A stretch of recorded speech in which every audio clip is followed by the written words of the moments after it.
أصعب سؤال تسأله لنفسك بعد ما تكون عشت شيء حقيقي أو شعور حقيقي أو علاقة حقيقية، لأنه مو كل العلاقات حقيقية، مو كل العلاقات شعور حقيقي. يعني لما تيجي تقول أنا حبيت، لازم كثير تسأل نفسك هالسؤال، هل أنت فعلا حبيت؟ لأن الحب مش كلام.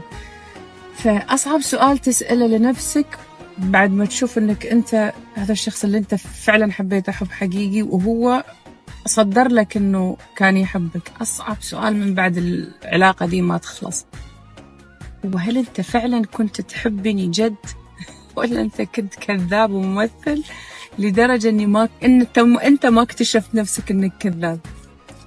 وهل أنت كنت تحبني جد ولا أنت موهوم لدرجة أن حتى البسيكولوجي الدكتور العالم النفس حقك ما اكتشف أنك موهوم، عندك خلة في مخك؟ هذا أصعب وأقذر سؤال يصدر للإنسان لما يكون العلاقات انتهت. هو أنت كنت كذاب ولا أنا اللي ساعدتك على الكذب يوم أني شكيت فيك وماشيتك وأنا أعرف أنك في خلل وأنا ماشي وأنا كذبت زيك؟ في نهاية الكذب إيش؟ تكون